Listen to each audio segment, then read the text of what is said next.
This is a football podcast, man. Meat, football, good. Man, we talk football. We eat burgers.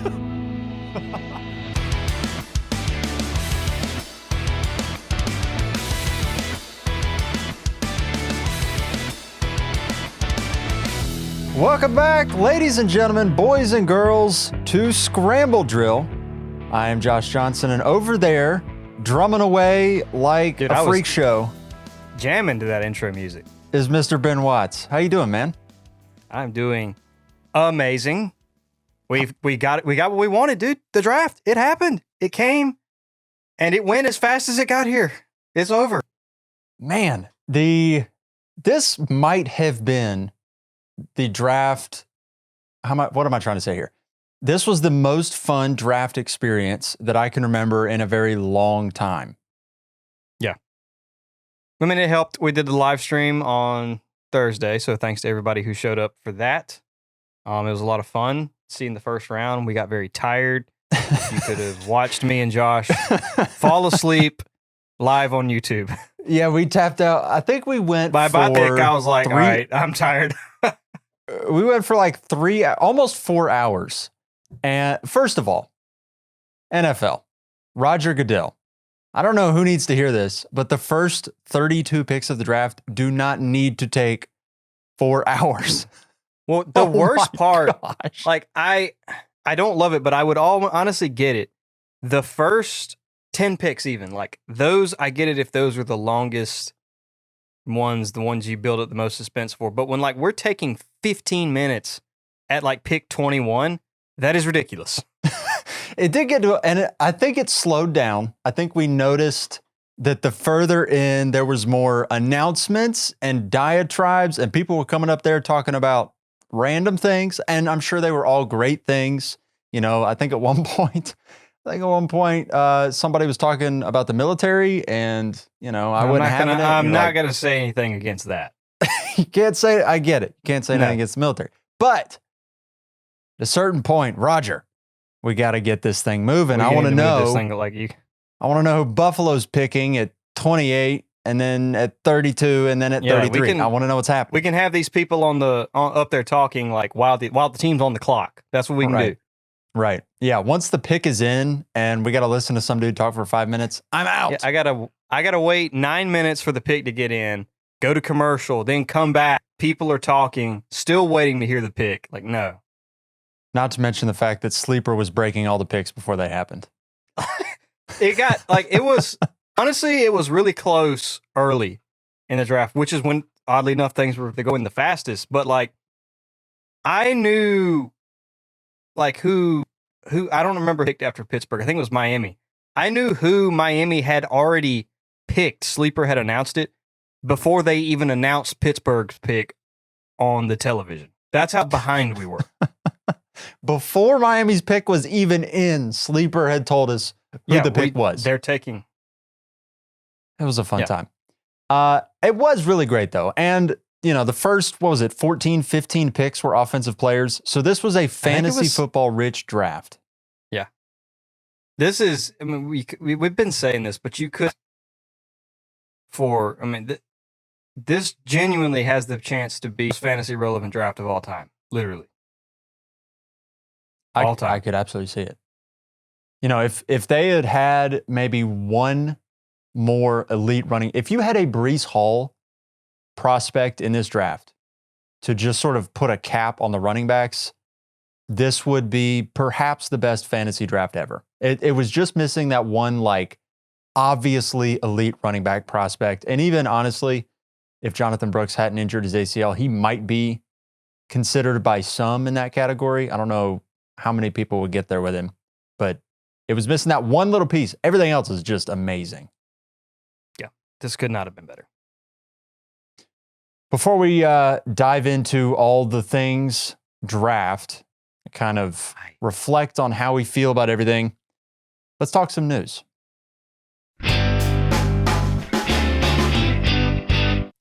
AJ Brown signed an extension with the Eagles. I've been asking for a news drop for a while, by the way. I just want to draw attention to that. We made it happen.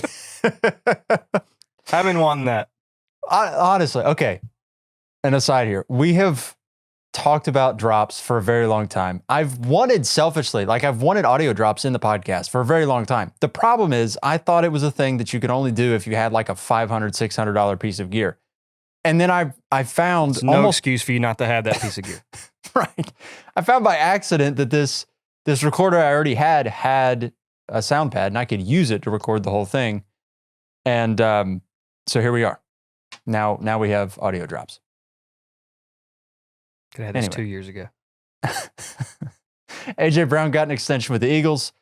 What was it? 4 years, and I literally forgot the money. It was 4 years, $90 million. I want to say,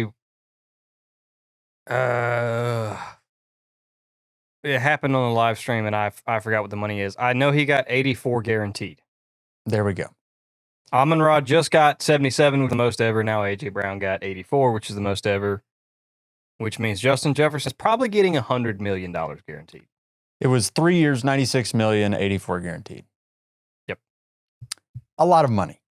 JJ's going to smash that. That was our reaction when we saw it break live, was just how much money was Justin Jefferson and Jamar Chase going to get. And CD hasn't gotten paid either. Oh my God. You know Jefferson's going to wait him out too. He probably can't wait as long as Chase can. But CD's going to sign and Jefferson's going to sign like a day later. It does, at least with Chase and Jefferson, the reporting has been that they've been playing a game of chicken a little bit, trying to see what the other one's going to get so that they can top it. Maybe Amon-Ra getting the 4 years, 120 was enough to where they're like, okay, we'll top him by like $2.5 million average annual, and we'll call it good. Just pay him. I'm ready for this to be over. It is turning into like the Dak Prescott situation a few years ago when everybody knew he was going to get paid except the Cowboys, and they just drug their feet and wouldn't pay him. Stop it. And then they had to pay him, like they had to break it off for him. Yeah, then you had to pay more than you were going to. Yeah. The lesson here from this A.J. Brown signing and from the Devontae Smith signing and from the Jordan Mailata signing and from the Landon Dickerson signing, pay your dudes early. Pay your guys before the market explodes, and you got to pay them significantly more than you want to. Obviously, A.J. Brown, Devontae Smith, all those guys, very, very rich men now, thanks to the Philadelphia Eagles. But I think they got him at a pretty decent price point, all things considered. They can put food on the plate another year. Travis Kelce got a 2-year extension. He will be the highest paid tight end in the NFL for the duration of those 2 years. Is that what's funny about this is we're in the middle of a startup draft right now with by the way, congrats to all who listen to the podcast and are in. We're excited to have you. The league's been a ton of fun so far, and I'm excited where it goes from here. But I was on the clock, I think it's in the 6th round is where Kelce was at. And I was between him and Xavier Worthy. It's a tight end premium league, so that definitely bumps tight ends up. But him and Xavier Worthy, and I was texting my buddy Landon Davis because he and I think, were both going to get either Worthy or Kelce. Whichever one the other one took, whichever one I took, he was going to take, and vice versa. So I ended up going with Worthy because I've built like a pretty young team in there. And then Landon took Kelce, and he and I were texting back and forth, which was the right call. We don't really know. And he said, I wouldn't be shocked if Kelce retires, after this year. He said, but I also wouldn't be shocked if before the season they gave him like a 2-year extension, and then the next day gets a 2-year extension. So I'm like, okay.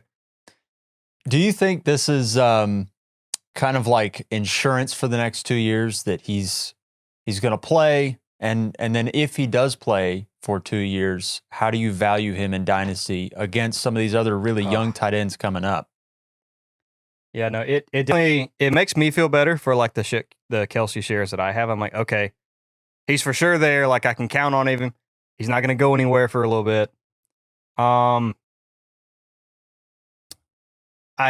don't know if I'm there with it, but you can honestly argue him up to like 3, maybe 2 or 3. I'm there with it, but to me, literally tight end 1, like there's a tier of guys.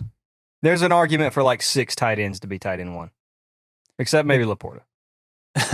It's so funny because I have tried to move off of him in log, And I haven't been able to get packing peanuts for Travis Kelce. Like, nobody wants to acquire him. And it does make sense. Like, he's older. He's 34. But he's still elite. And, I wanted not even like an amazing return, but like something halfway decent. I couldn't get anything done. So I guess he's sort of at the point now where he's too good to trade him for nothing, but he's too old to give anything up for him. So if you've got him, and I'm assuming you're a competing team if you have Travis Kelce, I guess you just ride him into the sunset and, let that be that. Yeah, and in the granddaddy of them all, I've got Kelce, and I'm not getting rid of him anymore. I've got Hawkinson.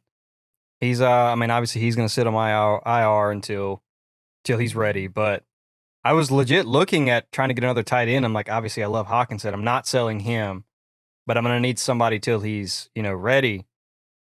And I was like, should I try to get some value for Kelce? And then this happens. I'm like, no, I'm not moving Kelce. I'm keeping him. Yeah, he's pretty locked in.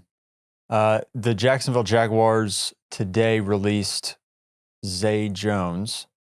I'm guessing this is directly correlated to the fact that they brought in Brian Thomas Jr. in the first round of the draft. They also brought in... They got enough weapons. Yeah, they also brought in Gabe Davis in free agency. Felt like Zay Jones was the odd man out there in Jacksonville. Well, eventually it's just a redundant skill set. Like Zay Jones and Gabe Davis. Honestly, I feel like Gabe Davis is probably an upgrade over Zay Jones at this point. So do you really need to be paying Zay Jones? You already got Kirk. You got Gabe. You just drafted BTJ. Evan Ingram is there. Even Travis Etienne is a good pass catcher. So they have got pass catching weapons.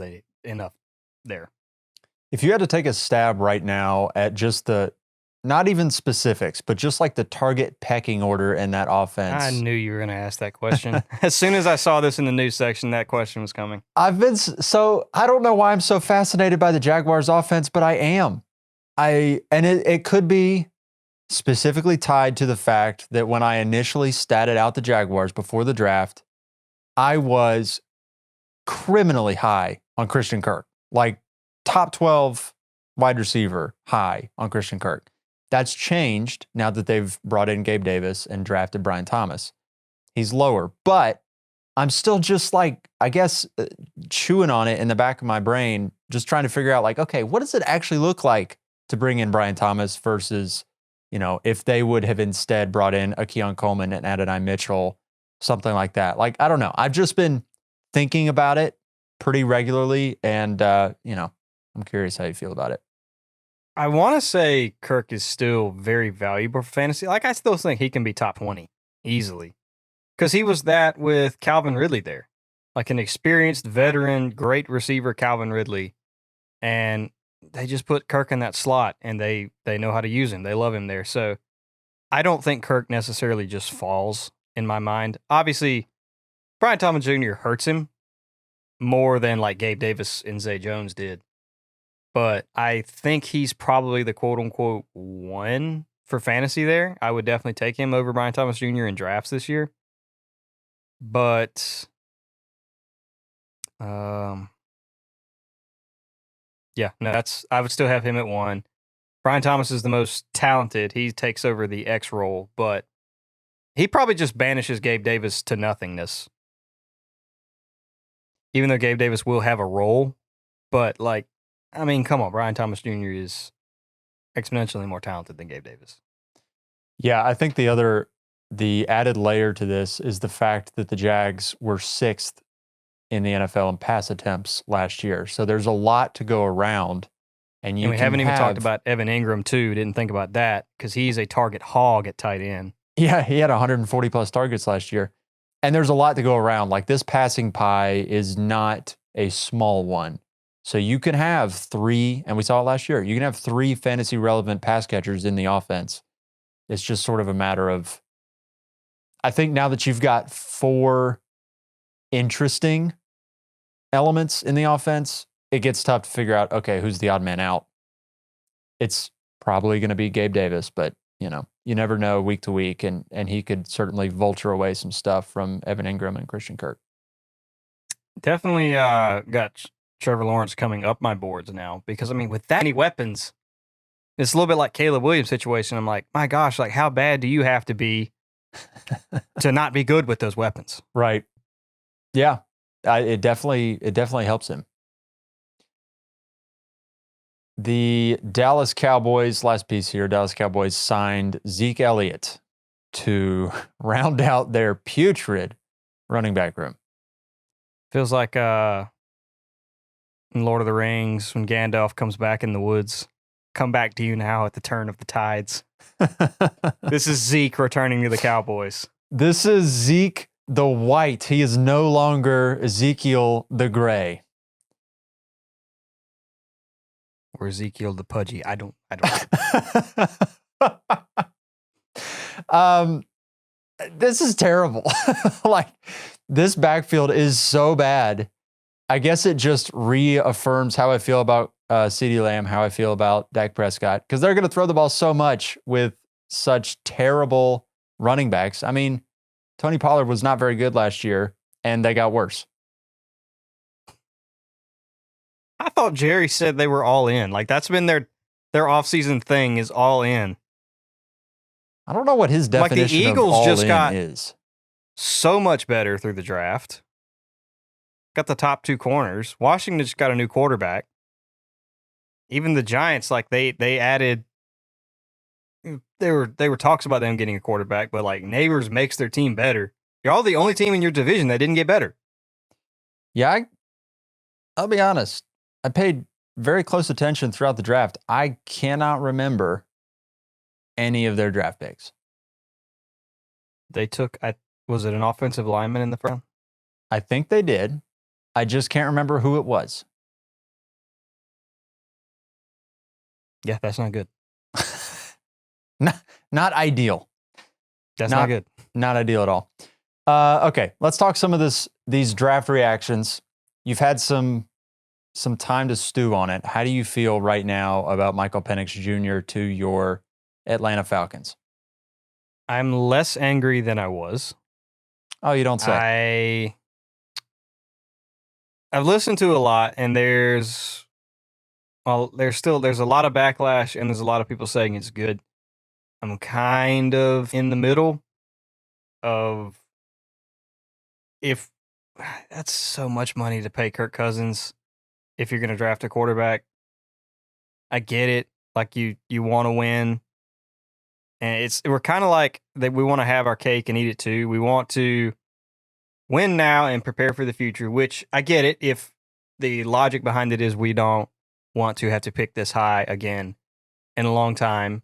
If Kirk Cousins truly isn't the answer, you're still going to be stuck at quarterback, basically, of like, okay, we paid Kirk 2 years later. We haven't really won anything. We're getting rid of him. And now we got to figure out quarterback again. Well, no, you don't. You've got Michael Penix now, who's been sitting here ready to take over. That being said, I mean, the number 8 pick on an insurance policy, and you just paid 36-year-old Kirk Cousins that much money coming off Achilles. I'm okay with it. At the end of the day, I'm okay with it. If Michael Penix hits, none of this matters. We're never going to have this conversation again of like, do you hate that pick? No, if Michael Penix, and even if, say, we do win with Kirk, and then after 2 years we turn it over to Michael Penix and he's good, like it worked out great. I guess it's just a bigger gamble than you would have wanted them to, I guess, because as soon as we signed Kirk Cousins, most people picked us to win the division. And when you draft Michael Penix, like, the team didn't get worse there, so you still would, in theory, pick us to win the division, but the team also didn't get better through that pick either. So it's kind of 6 dozen to 1, 6 and 1, half dozen to the other kind of thing. I guess where I can't rationalize it, and, you're right. If Michael Penix does end up being very good, nobody is all that butthurt about this pick in a few years. The problem is that is a futures bet. And the issue now, and I think I'll basically just regurgitate what I heard one of the sports guys say, but it makes sense to me. is that Atlanta, and rightly so, was terrified because they have had such terrible quarterback play the past, basically since Matt Ryan retired or left, or he left and then he retired. But since then, the quarterback play has been terrible. And I mean, you haven't been able to do anything, and the product on the field hasn't even been remotely interesting. So I get that. You don't want to go back there. But the problem is, in that fear of being awful, you have, quote unquote, insulated your quarterback room at the expense of the now. So you go sign Kirk Cousins, which by itself is a great signing because you need a quarterback, and you draft Michael Penix. Signing. Yeah, you draft Michael Penix, which by itself is a good draft pick, but then you combine those two things together, and what you have is a divided locker room where your quarterback situation is in flux, and Kirk Cousins is always going to be looking over his shoulder at the young guy. And, the added element even beyond that is not only did you draft a rookie, you drafted a 24-year-old rookie who needs to start right away and also happens to have a significant injury history to boot. So it's just like, I understand it on the one hand, but on the other, it feels like terrible process. Because if you're going to draft Penix anyway, why sign Kirk Cousins in the first place? And if you're going to sign Kirk Cousins, why are we drafting a rookie quarterback unless you have severe concerns about Kirk Cousins' Achilles injury? And if you have concerns about the injury, why are you giving him $100 million guaranteed? Yeah, if like, say, I'm assuming Atlanta's plan is, because Kirk Cousins' contract is front loaded, so 2 years of Kirk Cousins, then you either, I don't know, bench him, let him walk, cut him, trade him, whatever, and then you turn it over to Michael Penix. And I'm assuming, like, hey, if that works out, great. If you turn it over to Michael Penix sooner than that, though, you just gave Kirk Cousins the worst contract ever, basically. Yeah. I mean, if he goes out and he plays poorly on a primetime game again, which he has been known to do, or he goes out and the Achilles just isn't quite right and he's got to sit a few games and you have to start Michael Penix for the first 3 games of the year and he plays well, then you've got the fans clamoring for the young guy to play, and then the dude that you paid a Brinks truck of cash to is in a spot where you can't in good conscience play him, but you just paid him a bunch of money to not play. So it's a very peculiar situation, and I don't really understand it, although I do understand the fear of being bad at quarterback. I get that, but I don't understand how the process played out. Terry Fontenot's looking out for his job is what just happened.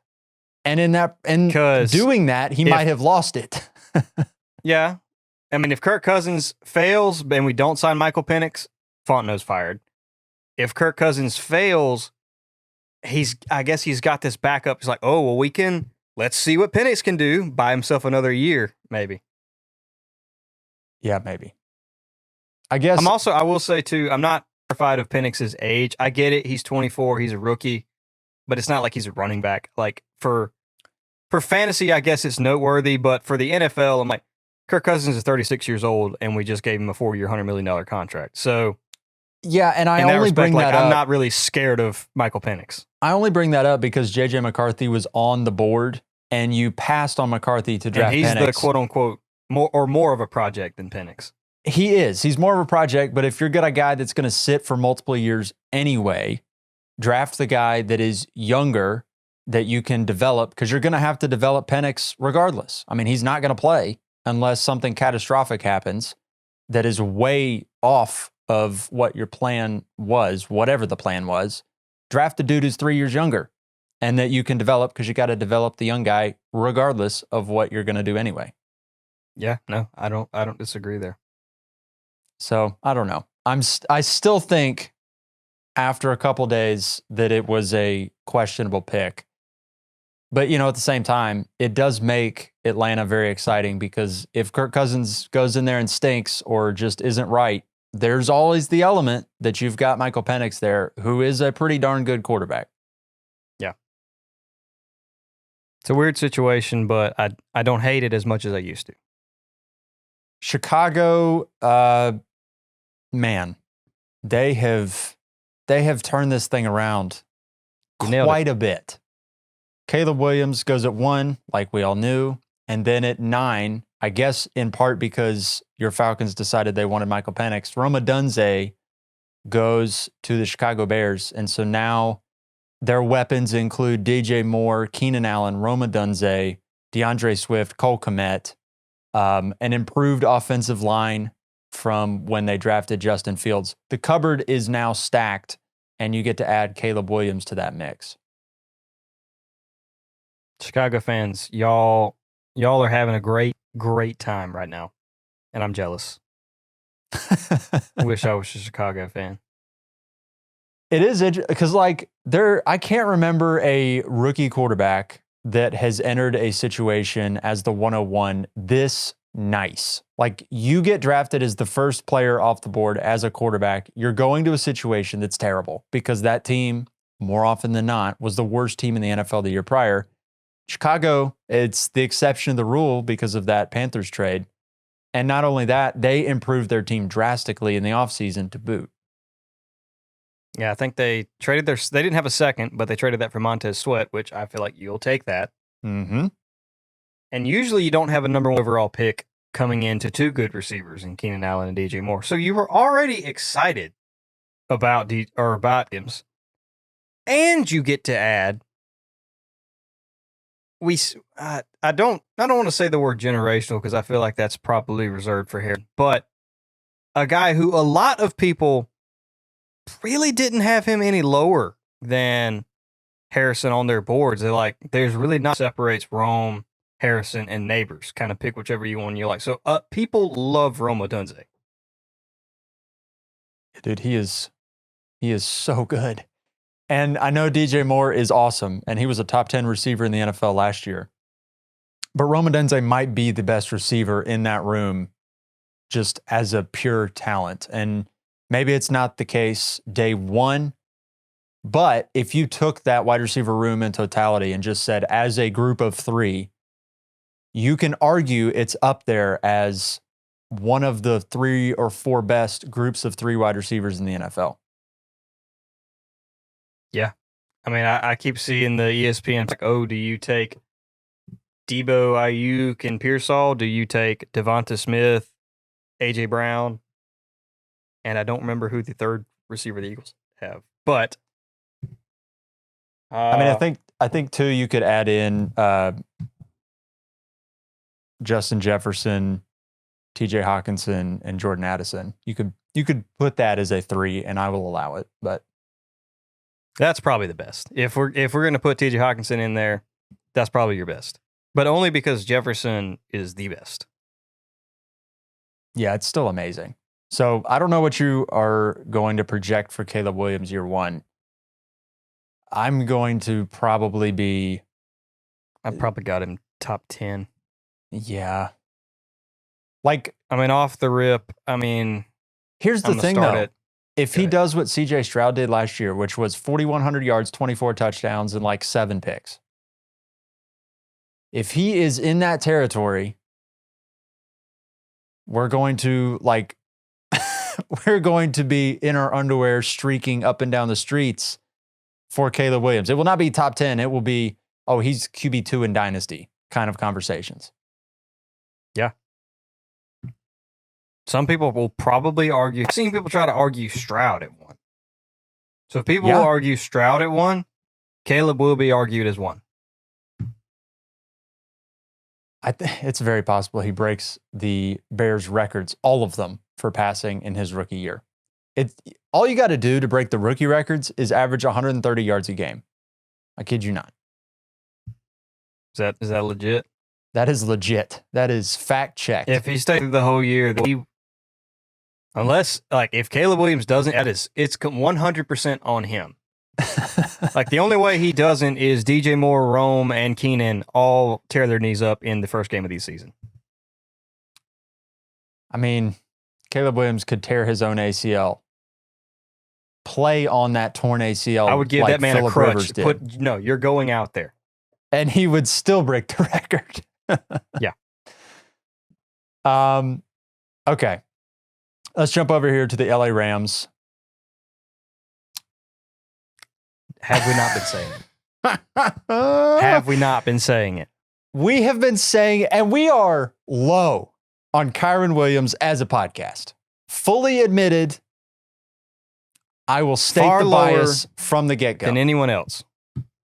We have not been a Kyren Williams fan club over here because It's not Kyren that we hate the Williams- player either. No. He was great.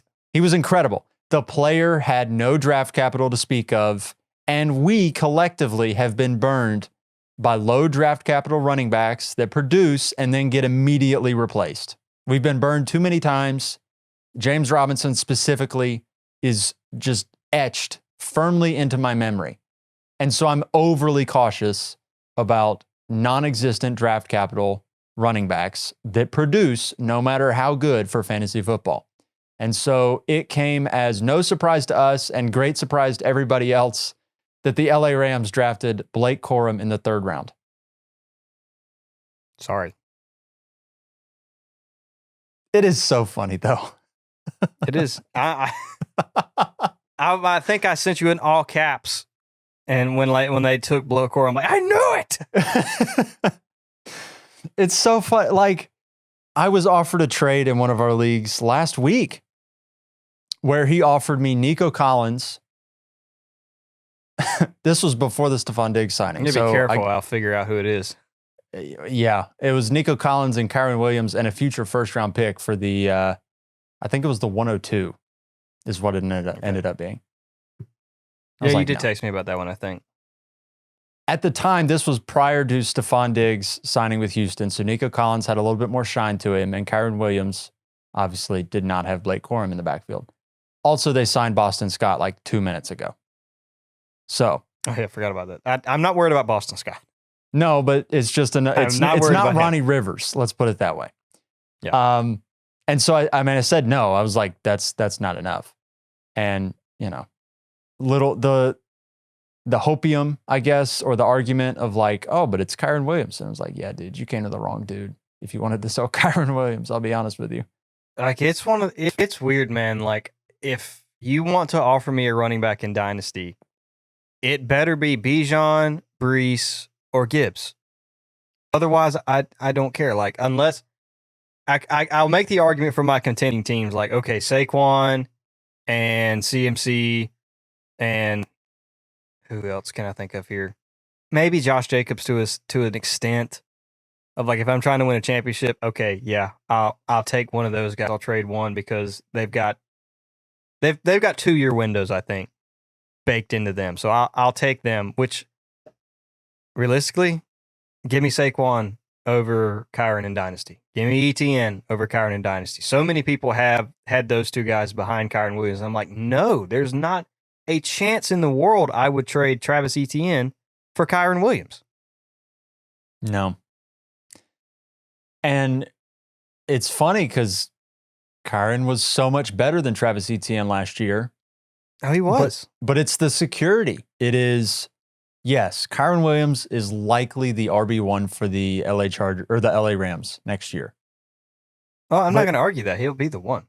But it's just the fact that, I mean, I know there was nobody else in the backfield, but it is the fact they felt the need to add to the backfield, and not only do that, but it's not just like a 5th or 6th round throwaway. They added Blake Corum, who like was some people's RB1 in the class. It wasn't our RB1, but he's definitely intriguing, and he was a good player in college. And so, like, if you were to just take the Kyren Williams in college and the Blake Corum in college, Blake Corum was a better college player. And then obviously, I mean, Kyren Williams improved during his time in the NFL. Blake Corum has better draft capital than Kyren Williams. Hey, there you go. But Kyren Williams was a day 3 pick. Blake Corum was a day 2 pick. Now, don't hear what we're not saying. This does not mean Kyren Williams is dust. But no, he's not. It is just very interesting. And I think I had him at RB10 prior to the draft just because I had a feeling, turned out to be right, that they were going to draft somebody. Yeah, if you learn nothing from this, just please know that it is just another case study in when you were looking at running backs, it is opportunity and draft capital. every single time. That is what you need to pay attention to. Low draft capital running backs, it truly doesn't matter how good they are. It just doesn't. I heard the argument today, and it might have been on the footballers, that Kyren Williams is a better redraft asset than he is a dynasty asset. And the argument for that was just because... I agree with that. Okay, interesting. And I think I agree. It's that I think we know for sure Kyren Williams is the RB1 for the Rams this upcoming season. And McVay typically runs out a one running back system, or he has a primary back. But moving forward, because you've got Blake Corum, who does have pretty decent draft capital, that bet that Kyren Williams is the guy year over year, like he just has to keep being excellent year over year, and he could be. It's just a tough bet to cash in on year after year, unless you're Christian McCaffrey or Saquon Barkley or... Look at Kenneth Walker. Kenneth Walker was a second-round pick. They took Charbonnet in the second round. Kenneth Walker held him off for this past year, but I mean, new coaching staff. I mean, Kenneth Walker managers are still always looking over their shoulder, like one injury, or say the coaching staff leans towards Jacques Charbonnet, like things can change like that. And the fact that if you got a second rounder in Kenneth Walker that's happening to, I mean, the rounder Kyren Williams, it's worse. Yeah. Okay, let's see here. Troy Franklin, wide receiver from Oregon. He was a 4th-round pick when a lot of people thought that he legitimately could go at 32 to the Chiefs in the first round. He did not. He slid. Whoops. Oopsies. I don't know if you have any strong opinions either way about Troy Franklin. He does end up going. I'll still take him in 3rd round of rookie drafts. Okay. See, we were taking him in the first in our mock drafts, and that one is up in flames a little bit. Yeah, I never loved Troy Franklin as a prospect, but it was the fact of, I guess he ran a faster 40 than you expected. He did pop on tape. Like, he looks good when you watch his highlights. And yeah, just I guess the fact people were expecting him to go higher. He does end up in Denver with his college quarterback and not a ton of pass catching competition. So it's... Yeah, but his college quarterback also has a ton of questions about him. He does. And he was a reach. So I don't know how good that one's going to work out, to be honest with you, but we'll see. How do you feel about Jonathan Brooks with the Panthers? I like it for Jonathan Brooks. He was 2nd round, which is what we were hoping he'd get. Wasn't to the Cowboys like a lot of people were hoping, us included, but it's good draft capital. It's not as bad a situation, I think, as you would initially expect. Like, oh, Carolina. I'm like, no, they have improved the offense significantly this season. I think he will start slow, so which is why we've said on the podcast that there's going to be a buy window for Jonathan Brooks. The first 3 weeks, when it is Chuba Hubbard and Miles Sanders who probably look the best, you're going to have a chance to buy Jonathan Brooks because he will end the season ahead of Hubbard and Miles Sanders, no question. Yeah, I think there's a very decent chance because of his skill set and also because of what Dave Canales wants to do that Jonathan Brooks is a top 10 running back the back half of the NFL season. I think we do need to remember. Yeah, we got to remember what Rachaad White did last year. And we are not huge Rachaad White fans, but he is a really good pass catcher. And that also happens to be what Jonathan Brooks is really good at as well. We probably do have to eat some crow with Rachaad White and bump him up our rankings. Do we, though? I mean, he survived the draft. He did. They added Bucky Irving. You know we don't like Bucky Irving. At least I don't like Bucky Irving. We don't. No, we don't. I don't know. If I may refer back to the speed score, Audric Estime was better. I know. No, it's not a Bucky Irving argument for Rachaad White. It is Rachaad White is not a good runner. That is the argument against 3 Rachaad yards White. a carry. Yikes. Ezekiel Elliott averaged more yards per carry than Rachaad White did last year. Yuck.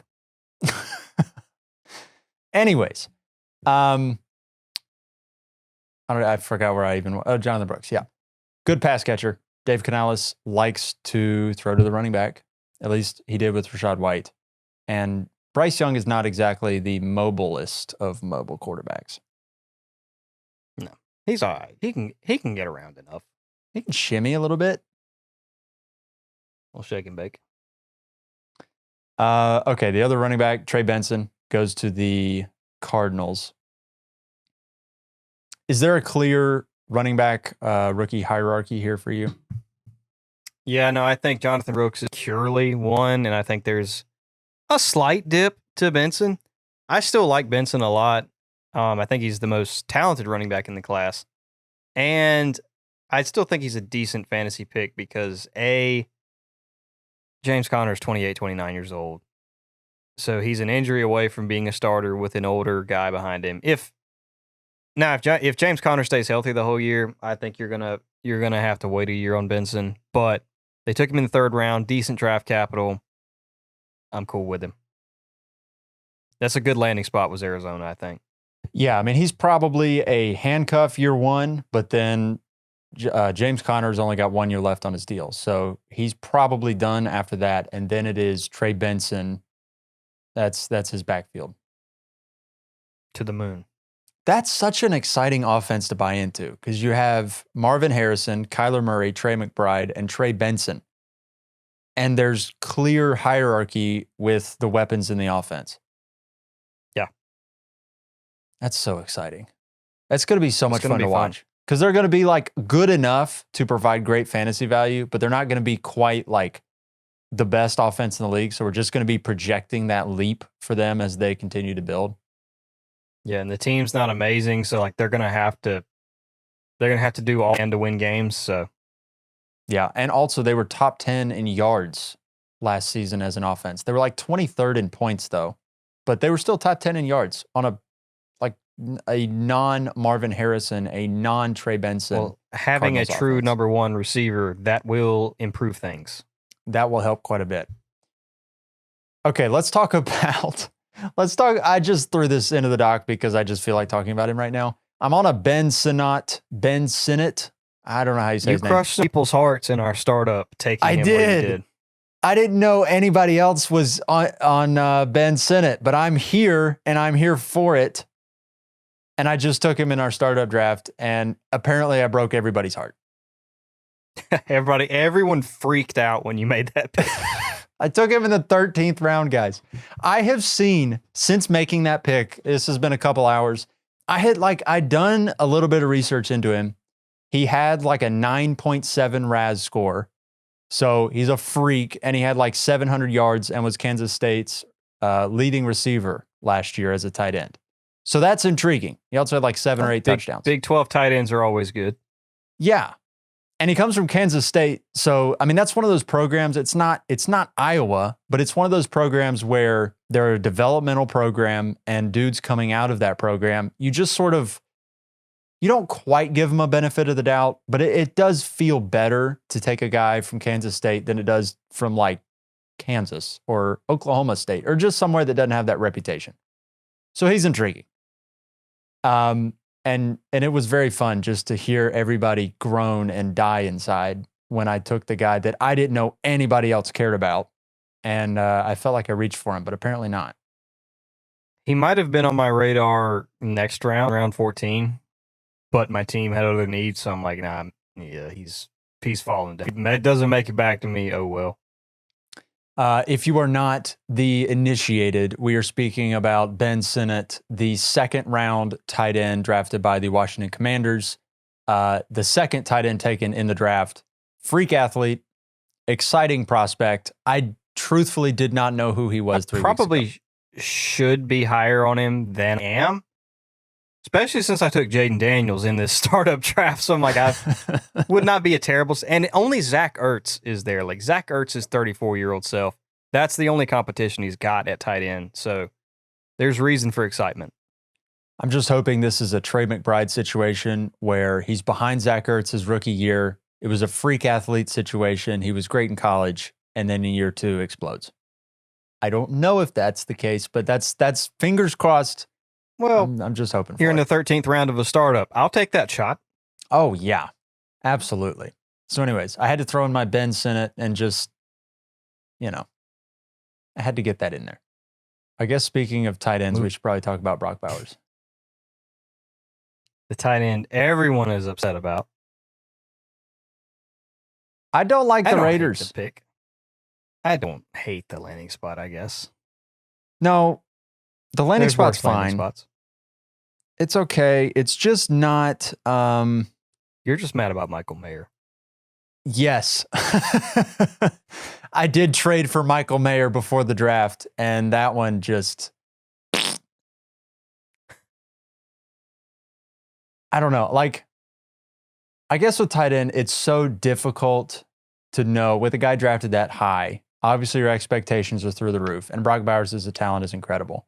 It's just tough to know how he'll be used, and it's tough to project that out of the box with a dude that's got, like with Sinnott, I don't need him to go have 800 yards his rookie year. He can have 400 yards and then progress, and it's great. But Brock Bowers, for that pick to be all right, he's got to produce quickly. And that's tough to project out of the box when you don't know how he's going to be used in the offense and how they're going to use the tight ends. Yeah. I will say this. I'm sort of excited for the simple fact of I think Brock Bowers will fall in some leagues now. And in some leagues drafting later in the first, like, I'm excited about it. I'll be like, shoot, I'm at the 109 or 110, and Brock Bowers might fall to me here. So that's exciting to me. I don't know. No, that's really exciting because he was a kind of guy that we were looking at him at the 106. He was like, if I want him, I've got to trade up to get him. Yeah, and because of the quarterbacks getting draft capital and Bo Nix gets thrown into the mix, and no pun intended. And plethora of receiver. You've got Xavier Worthy, Brian Thomas, Keon Coleman goes to the Bills. You're looking around, and you could take the shot on Xavier Worthy to the Chiefs or Brock Bowers. And a week ago, that was a no-brainer. But now you have to deal with that discrepancy of like, I don't know whether I want Xavier Worthy as a Chief or Brock Bowers as a Raider. It's tough. Yeah, no, I'm very excited to see how things fall in rookie drafts. I'm sure we will put out our rookie rankings here very soon, post-draft. Yeah. A couple more receivers to go through. Any feelings, strongly or otherwise, about Xavier Legette as a Panther? I guess you've almost got to move him up a little bit because he did go in the first round. Some people thought that would happen. Some people didn't. I don't know. Not the landing spot. Like if he was with the Bills, holy smoke. Like you'd have to shoot him up draft boards. Yeah. But he's with Carolina. They already got Deontay, who's probably the wide receiver one on that team. I still think there's a shot the dude's built like A.J. Brown. So there's a chance he could be the one. But I don't think, and I don't know. I've got him as like, you can take him mid-second round in rookie drafts. He and Keon Coleman have flip-flopped a little bit. I think I felt better You about... have to because of the landing spot. Yeah, and it's not necessarily that Xavier Legette has dropped in terms of how I feel about him because I don't think he's a better changed player all that than much. Keon Coleman. I think so too. He's that one season, obviously it was terrible for 4 years, but that one fifth-year breakout season was miles better than anything Keon Coleman did in his time in college. Yeah, but say, if you've got questions about Xavier Legette's production profile, then how can you not have questions about Keon Coleman's production profile? Right. But obviously, Keon Coleman being the potential number one receiver for Josh Allen, it's got a better ring to it than it does for Xavier Legette to be the number two for Bryce Young. Yeah. Oh, yeah. Well, that's that. Now you're just comparing Bryce Young to Josh Allen, and that's not a comparison. Right. Yeah. How in are you on Keon Coleman right now? I'm not overly in, like, because, and I could be dead wrong with this, but like with the questions with his profile, does he come in and is he just the true instant X there, or is he just another cog in Bill's just wheel? Like, does he skyrocket over Curtis Samuel and Khalil Shakir in volume? I don't really know. I think more than anything, it makes me feel more secure about Dalton Kincaid Me too. than Keon Coleman himself. Yeah, the draft for me, and I guess because I would have been in on Xavier Worthy, I would have been in on Legette. Keon Coleman for me, I just never really got to a point where I was in on him purely on a talent perspective. If it was going to be anything positive for him, it was going to come down to landing spot, and it did because the Bills are a great landing spot. But the talent, I just never was sold. For sure, bump him up my board. Yeah, for sure, have to bump him up my board. It boosts him for sure because he can fill a role that the offense desperately needs, and they targeted him as a guy they wanted because they were willing to pass on Xavier Worthy. They were willing to pass on Xavier Legette and Ricky Pearsall to get him.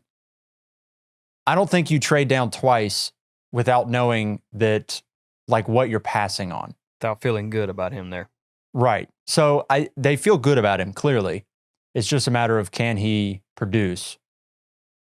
And I mean, there are some things to be excited about. Like he outproduced Jaden Reed when he was at Michigan State. And then he goes to Florida State and it wasn't super great, even though he had 11 touchdowns. I don't know. There's a lot still of the best receiver on the team. Yeah, it was just a mixed bag. So I feel like we may be a little too low and giving him too much slack. He reminded me just too much of Quentin Johnston. Looking at him, and like, it scares me.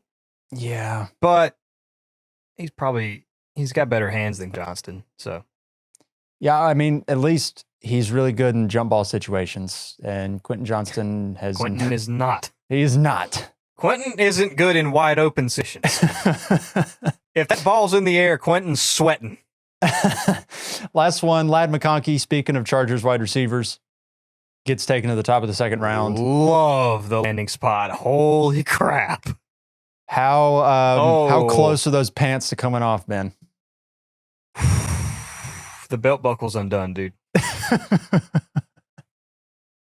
Dude, when that and the fact they traded up to get him, they liked Ladd McConkey enough to like, no, we're going to jump up a few spots. We're going to secure him, make sure we bring him in. I don't want to be too in on him. I'm legit trying to pump the brakes because he was always the guy like everybody loved. Like, oh, well, if he goes to the Chiefs or the Bills or somebody, like, okay, well, the Chargers did not take a receiver in the first. They just improved their offensive line. So all those targets are still wide open. So he instantly is on paper, he's the wide receiver too, but with the role he's going to play, he's going to get so much more volume than Quentin Johnston and Josh Palmer. Like, he's going to be the volume pass catcher. Gerald Everett's on short range and middle of the field. It's him all day. Yeah, and two, I think of the non-elite three receivers. That was a confusing way to say that. Beyond the top three, Neighbors, Odunze, and Harrison, I feel like McConkey is probably the most pro-ready out of the box. That's not to say he's got the same ceiling as everybody else. No. I think Brian Thomas Jr. easily has the better ceiling and he's the better prospect. Yes. But in our startup, I took Ladd McConkey over Brian Thomas Jr. And I totally get that because Brian Thomas goes to a more nebulous situation with target competition, and Ladd McConkey is probably the number one receiver for Justin Herbert from the get-go. I like the sound of that. Unless there's some Quentin Johnston something or another brewing that we are just not prepared for. Look, it could happen. It could. But what I saw last year did not make me feel confident. No.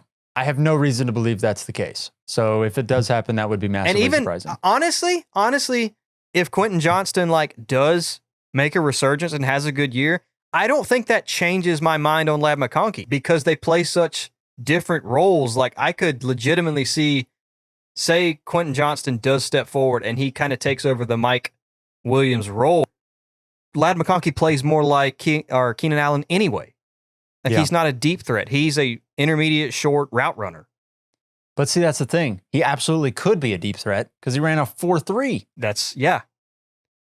In his little news segment on Sleeper or whatever, I looked at it and it said he's with his 4.3. I mean, he doesn't profile like it, but he's also the Chargers' best deep threat as well as their best route runner. Right. That's where it's so fascinating because you just watch him initially at Georgia and you don't like dig into it and you think, oh, that could be Cooper Kupp. The thing is, though, he's more like a white Garrett Wilson than he is Cooper Kupp. And obviously that is a very high comp. Garrett Wilson's extremely good. But in terms of size and in terms of speed and in terms of route running ability, he's a lot closer to what Garrett Wilson is as a pro player than what he is to what Cooper Kupp is. And, Cooper Kupp, amazing, but different types of players. Yeah. And he is pretty small. He's like 6 foot. He's like 185 pounds. But we've also been talking about, we keep seeing these small receivers receive, like Devonta Smith is 6 foot, $170 soaking wet, and he hasn't missed a game yet. Yeah. That's true. And I guess it just remains to be seen how much they throw the ball. That is the burning question of the fantasy football offseason. Even with, but think about this, though, and this is something that I guess caught my eyes. They didn't draft a running back. So they're obviously okay with Gus Edwards and J.K. Dobbins as their running backs. They didn't bring anybody in. They drafted Joe Alt, a good pass protector there. So they upgraded the offensive line, traded up for Lad McConkey, didn't bring in a running back. So they feel good enough to let Justin Herbert and McConkey and Johnston get us into the red zone and then pound it in with Gus Edwards and J.K. Dobbins. Yeah. It's very possible. I feel like they could throw more than you think because they got Justin Herbert protection and then trade up to get him a weapon too. Right. Are there any other guys that you feel compelled to bring up on the podcast before we hop out of here? I think Xavier Worthy does deserve a mention. The Chiefs trade up to get him. Another small guy. Obviously, we know he's super fast. I'm interested to see how that pans out. I like Xavier Worthy a lot now, especially you go to the Chiefs, Patrick Mahomes makes anybody interesting, but the fact they move up to get him, Hollywood's on a 1-year deal, Rashee Rice is going to miss time, and honestly, he's probably the most talented guy coming in there right now as it sits anyway. He is very enticing. Very, very enticing. Yeah, I don't know how I feel. Well, I do know how I feel. I think I prefer Rashee Rice of those two moving forward for Dynasty. But that being said, I think there's a very real scenario where as Travis Kelce sort of slowly ages out over the next 2 years, I think maybe in 3 years from now, we could look up and Xavier Worthy and Rashee Rice are both top 15 fantasy receivers. Yeah, looking at Devonta Smith and A.J. Brown, T. Higgins, Jamar Chase kind of stuff. Potentially. Now, I don't think either one of these guys is as good as Jamar Chase or A.J. Brown. So you might have two Devonta Smiths or two T. Higginses. But yeah, like two very, very good fantasy receivers. Yeah. I'm trying to think of anything else I missed. Marshawn Lloyd went to this. Marshawn Lloyd. Very interesting. Goes AJ to Dillon the Green Bay dead, Packers. But A.J. Dillon was already dead. Josh Jacobs. It's a 4-year deal, but it's essentially a 1-year deal. So, if things don't pan out, Marshawn Lloyd can be the Green Bay Packers starting running back next season. And there's just you don't have to look very far to see Josh Jacobs being not very good at football. You go back to 2023 tape, you turn it on and you go, oh, this dude stinks. And he was bad. But then you go to the 2022 tape and he was maybe the best running back in football. And you got to figure out, okay, which of these Josh Jacobs players is the truth about what Raiders Josh Jacobs implosion, or did we just wear Josh Jacobs out? Right. And I think the Packers very much think that way because they gave him a 4-year deal that's really a 1-year deal if he stinks. Yeah. I think realistically, he probably plays 2 years there. Josh Jacobs does. But you've got a shot at sooner than that for Marshawn Lloyd. Yeah. And I think Marshawn Lloyd, talent-wise, he might comp to Josh Jacobs, honestly. Well, No, you're right. He's a bigger dude. He's not necessarily the long speed king, but he's fast enough. He's quick enough. He ran a 4.46. Yeah, he's a good pass catcher. A really good pass catcher. I don't know. Did we just talk ourselves into being very in on Marshawn Lloyd? We might have. I mean, he's just so intriguing. Like, he's just a guy I'm super willing to take shots on at a low cost. And I think there's going to be a lot of people scared off him because of Josh Jacobs. But it just doesn't scare me all that much. No, I like it a lot. There's so many good landing spots in this draft. And I'm looking back at our previous show notes, and I just saw at the end, thin backfields of players who could gain value. Gus Edwards, Zamir White, and Zach Moss all dodged rookie running backs. I don't know how they did it, but they did. Yeah.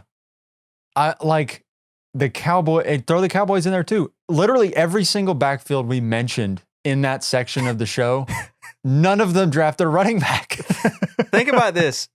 All those are like the ambiguous backfields, like, oh, they bring in this guy super cheap. They're for sure drafting a running back. It was the dang Rams with Kyron Williams. They're the ones who bring in the third round running back, not these other teams. Yeah. I don't know what that should tell you, but the Cowboys felt better about signing Zeke Elliott than drafting a third round running back, whereas the Rams were like, no, we need to add somebody. If Blake Corum goes to any of these other places, if he goes to the Bengals, if he goes to the Raiders, if he goes to the Chargers, or if he goes to the Cowboys, like, we're having a completely different conversation right now. For sure. We're talking about him as the potential starter for any of those teams. But he goes to the Rams, and now all of these ambiguous guys, they look locked into me. Yeah, I mean, Zamir White, probably going to be pretty excited about him. The other one too, and this is sort of a tangent, but Jerome Ford feels like just a very nice running back to have because you've got Nick Chubb coming in off a catastrophic knee injury, and they don't add anybody significant. We really don't know what he's going to be. We don't. Well, like, everybody wants to say, oh, he'll be fine. Like the community is really high on Nick Chubb, and I guess I get it. Like, maybe not the whole community, but a lot of people I talk to, they take Nick Chubb and they like him. I'm like, are you sure? Like, do you feel great about him? I don't know that I do. I like Nick Chubb. I've always loved him as a player, but the people are confident in Nick Chubb for fantasy. I do not feel confident whatsoever. That older running backs, no matter how talented, coming off of catastrophic knee injuries are just not safe bets for fantasy football. Yeah, I'm not going to bet on Nick Chubb just because I like him as a person and player. Like, I look at the situation and the reality of what just happened. Right. Yeah, so throw Jerome Ford in there as another, just a bonus mention, somebody you should probably be targeting in drafts right now.